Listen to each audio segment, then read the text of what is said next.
eloko naloba na bapapa na bamama toyebaka te bana oyo biso toyambaka oyo bayaka na nzela na biso parce que yo semence kaka mais l'esprit oyo ezokota na kati ya semence oyebi yango te et quel esprit elingi ekota mpo epesa vie afin ke moto azala être humain car être humain ezalaka na semence te mais ezalaka na esprit oyo eyaka okota na kati ya semence et yango nde moto ekomisa moto être humain alors esprit oyo eyaka okota na kati ya semence mpo moto azala vie toyebaka te ezalaka esprit nini eye na mission nini eye na mosala nini eye kosala nini na kati ya famille eye kosala nini na kati ya libota eye kosala nini na kati na mboka mpe na mokili toyebaka yango te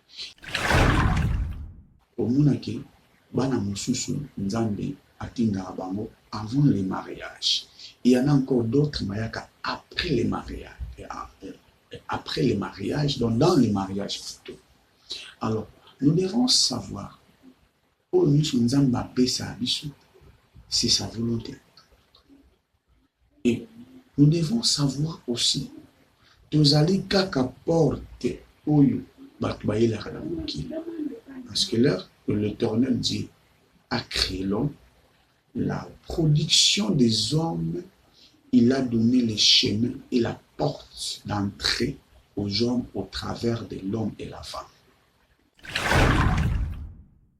et tant bango bayaka na mokili mosusu ezalaka par notre volonté et il y en a encore d'autres ezalaka na volonté na biso te mais oyo esalemaka mingi tozalaka na mona bainquiétude trop oyo eyaka ezalaka na volonté na biso te e yango nde tosalaka nini toyebaka kosala nini koignore yango e bato mosusu bakenda plus loin ya kodéranger zemi wana elongwa ntango ozoderange zemi oyo elongwa oyebi te mwana nini oyo azoya na vie na yo ndeko nini oyo azoya na kati na libota na yo oyebi te esprit nini oyo nzambe aplace na kati na famille oyo ekoya kosala nini na famille mpe oyebi yango te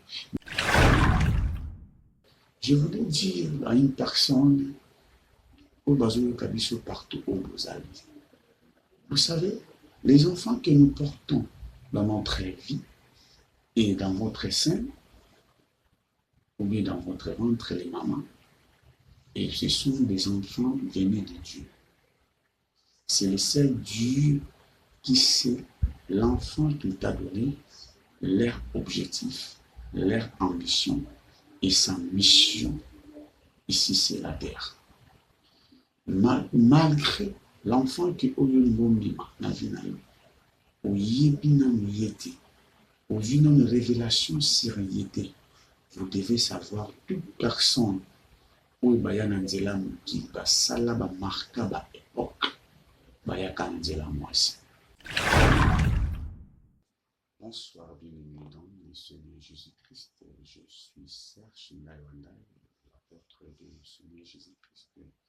Je suis le responsable de la chaîne Serge Ndaiwandai TV. Je suis le responsable de la SMWM TV, notre chaîne. Et pour YouTube, abonnez-vous massivement à notre chaîne, partagez les liens avec familles et connaissances. Et aussi, partagez nos vidéos dans toutes les plateformes. C'est une façon d'évangéliser en ligne. Et je suis aussi le visionnaire de Mission des Apôtres. Nous sommes ici au Congo démocratique du Congo. Nous sommes ici au Congo démocratique. Et notre numéro c'est plus 243 89 84 035 43 pour la meilleure audition. 89 84 035 43. Oui, bien aimés, nous venons parler aujourd'hui de l'histoire de Marie et le père de Jésus-Christ, le père adoptif de Jésus-Christ qui était Joseph.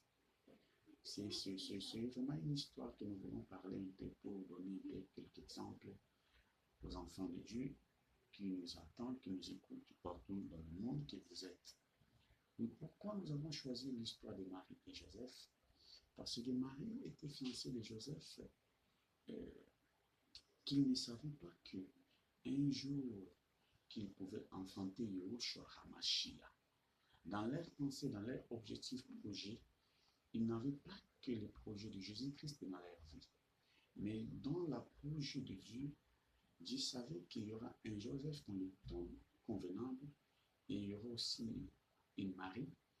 Et les deux vont s'élever le Fils de Dieu qui s'appelait Jésus-Christ de Nazareth. Oui, bien aimé, quand nous voulons parler de l'histoire de Jésus-Christ, mais l'histoire de Joseph et de Marie. L'histoire de Joseph et de Marie, les deux étaient fiancés. Et Marie était fiancée de Joseph. Et les deux, ils avaient leur objectif, leur principe et leur ambition que Marie devienne une femme et Joseph dans leur foyer. Parce que Marie était la femme du foyer. Alors, lorsque la pensée de Dieu est venue dans la vie de Marie, et l'Éternel Dieu envoie l'ange Gabriel dans la maison de Marie pour qu'il puisse révéler Marie le projet de Dieu dans sa vie. Et Marie, l'ange est venu chez Marie. Il est venu parler à Marie les choses impossibles. Les choses impossibles à la manière des hommes, afin que les choses soient possibles dans la pensée de Dieu. Alors Marie a essayé un peu de parler avec Joseph, ce qui concernait leur état physique. Il ne connaissait même pas Joseph à cette époque-là. Mais l'ange lui avait informé que non, tu auras enceinte, et tu enfanteras un fils et tu lui donneras le nom de Manuel. Alors Marie, pendant toute la conversation, il a posé aussi la question à l'ange. Il a dit que je ne connais aucun don. Et l'ange avait dit que non, la puissance du Très-Haut va te couvrir et tu enfanteras un fils. Je voulais dire à une personne au Bazoyo Kabiso partout où vous allez. Vous savez, les enfants que nous portons dans notre vie et dans votre sein, ou bien dans votre ventre, les mamans, et ce sont des enfants venus de Dieu. C'est le seul Dieu qui sait l'enfant qu'il t'a donné, leur objectif, leur ambition et sa mission ici sur la terre. Malgré l'enfant qui oyo ngomima na vie na yo, oyebi nanu ye te, ozwi nanu révélation sur ye te, vous devez savoir toute personne oyo baya na nzela moki basala bamarka baépoque bayaka na nzela mwasi. Bayaka na nzela mwasi. Bantu nyonso bazomarke baépoque na biso ya lelo e bayelika na nzela ya mwasi. C'est-à-dire bamama nyonso te bayeba bana oyo bango babota bakozala banai na bavie. Il y en a encore d'autres mamans bayebaki bana babota bakozala boye par révélation que l'Éternel a révélé de bango. Il y en a encore d'autres bayebaki te que bana babota et bakozala boye. Ce sont des révélations ou des projets cachés de Dieu. Mais lorsque Dieu est venu dans la vie de Marie et Joseph, il voulait révéler l'enfant qui doit être sa famille à Joseph, parce que ce n'est pas un enfant où a outil dans entraille à Joseph, mais cet enfant venu que de Dieu. Alors, comme Dieu a révélé Marie, et Seigneur a révélé Joseph, parce que Joseph a eu la source, origine, ya mwana oyo alinga ya na vie na ye. Alors, eloko naloba na bapapa na bamama, toyebaka te bana oyo biso toyambaka oyo bayaka na nzela na biso, parce que yo semence kaka, mais l'esprit oyo ezokota na kati ya semence oyebi yango te. Et quel esprit elingi ekota po epesa vie afin que moto azala être humain. Car être humain ezalaka na semence te, mais ezalaka na esprit oyo eyaka okota na kati ya semence et yango nde mpe ekomisa moto être humain. Alors esprit oyo eyaka okota na kati ya semence mpo moto azala vie toyebaka te ezalaka esprit nini, eye na mission nini, eye na mosala nini, eye kosala nini na kati ya famille, eye kosala nini na kati ya libota, eye kosala nini na kati na mboka mpe na mokili, toyebaka yango te. Et conseil, je voulais donner aux femmes et aux hommes, ceux qui nous ont dans parce que ça ngolu autojoie. Parce que tout le monde était autojoie ngolu wana kobota. Eza bato mosusu bazwa bango te babota pete. Toyebi ke eza réel na vie ya biso. Et il y en a encore d'autres personnes babotaki. C'est une grâce, c'est une faveur que l'Éternel a accordée na bato oyo bakoki kobota. Mais tosala calcul kaka nyonso tozwa mwana aya na vie na biso na baprojet nde tobongiseli yango eplacement nde tokosalela bacalcul ya bana. Mais tant tosalaka calcul ya bana que l'Éternel Dieu lisusu aza na projet na ye qui est décider le projet epe asalaka calcul selon ya temps oyo motu oyo alingi apesa bino oyo motu oyo alingi apesa mpe biso. Alors, ntango temps ya nzambe ekokisamaka na vie na biso pour apesa biso oyo ezali important, le plus important selon Dieu et selon nous, et biso toboyaka yango. Omonaki bana mosusu nzambe atindaka bango avant le mariage. Il y en a encore d'autres mayaka après le mariage. Après le mariage, donc dans le mariage plutôt. Alors, nous devons savoir c'est sa volonté. Et nous devons savoir aussi tozali kaka porte oyo bato bayelaka na mokili. Parce que l'Éternel dit a créé l'homme, la production des hommes, il a donné les chemins et la porte d'entrée aux hommes au travers de l'homme et la femme. Donc au monde avant que biso tozali nzela oyo bato bayelaka na mokili, nzela na bango ya kobimela na mokili ezalaka nzela mosusu. Et tant bango bayaka na mokili mosusu ezalaka par notre volonté, et il y en a encore d'autres ezalaka na volonté na biso te. Mais oyo esalemaka mingi tozalaka na mona bainquiétude trop oyo yaka ezalaka na volonté na biso te, e yango nde tosalaka nini toyebaka kosala nini koignore yango. Et bato mosusu bakenda plus loin ya kodéranger zemi wana elongwa. Ntango ozodéranger zemi oyo elongwa oyebi te mwana nini oyo azoya na vie na yo, ndeko nini oyo azoya na kati na libota na yo. Oyebi te esprit nini oyo nzambe a placé na kati na famille oyo ekoya kosala nini na famille mpe oyebi yango te.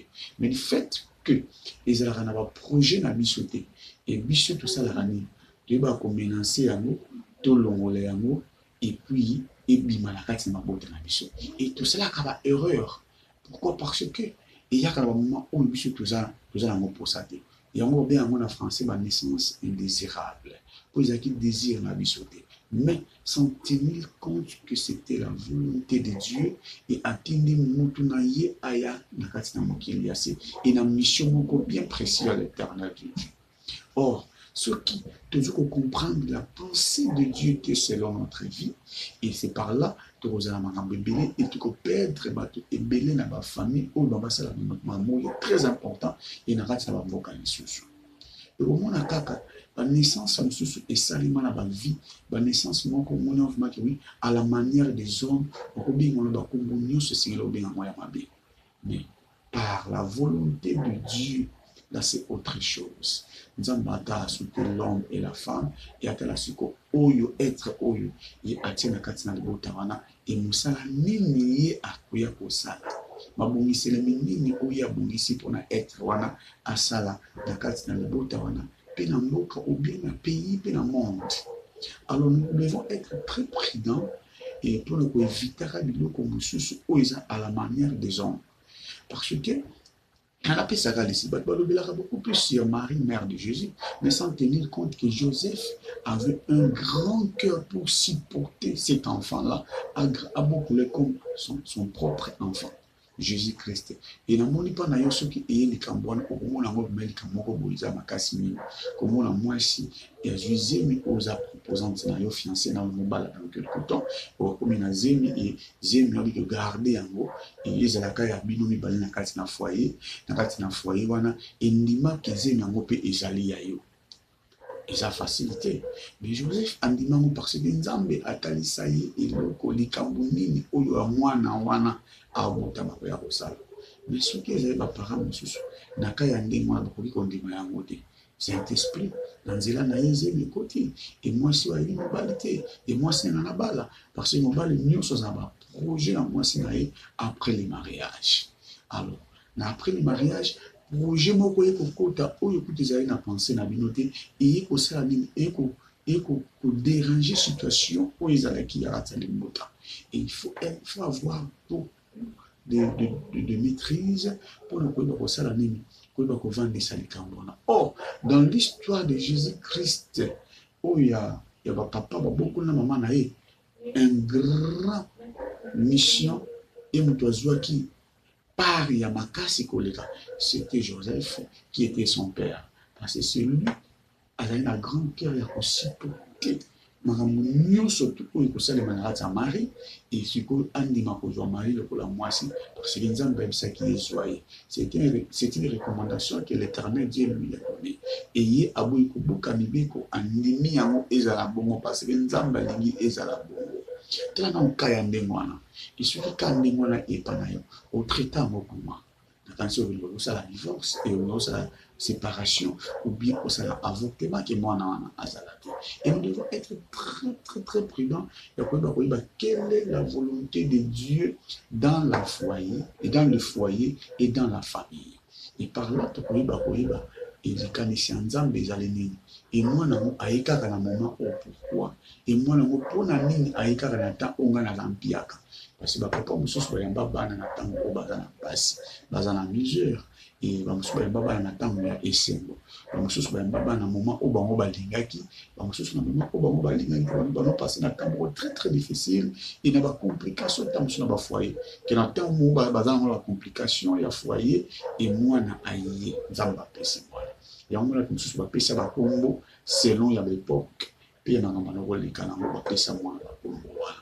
Et biso tokendaka bandeko oyo bakendaka au-delà ya pensée au-delà ya projet au-delà ya kosala mabe mpona koyeba koekarte mwana kosala avortement et soit kokabwana mwasi eza eloko moko ya mabe. Nous devons être très prudents très très prudent et koyeba quelle était la volonté de Dieu dans nos vies. Nazopesa kaka ndakisa mpe conseil na mama nyonso tu oyo azoleka na likambo wana mobali na ye et mpona kozwa solution il faut d'abord demander la volonté de Dieu et Nzambe abongisa minini kati na mwana parce que je connais des familles et des familles mosusu bakabwana mpona naissance ya mwana moko abakisamaka et bamosusu bazongana mpona naissance ya mwana moko et faut tosala ngele mpona makambo wana nayebi bisika ozali tika ete ozopasi na situation oyo Nzambe asunga yo ozongisa motema na mama asali yango na nkote soit papa asali yango na nkote ntango mosusu bosalaka kalikili ya bana bokosuka na bana songolo me bana babakisaki lisusu epesi déséquilibre ya makambo ebele ekoti baconflit bolongola conflit wana ebokela na Nzambe oyo apesaka mwana na tobandela koloba espere ya mobali esalaka eloko te soki esprit ekoti na kati na ngo te. Soki esprit ekoti kati na ngo c'est par là moto akomaka être vivant. Mais soki ekoti te nyonso to esalaka eloko te. Mais comme l'esprit de Dieu euta quelque part au-delà et kokota kuna c'est que c'est la volonté de Dieu.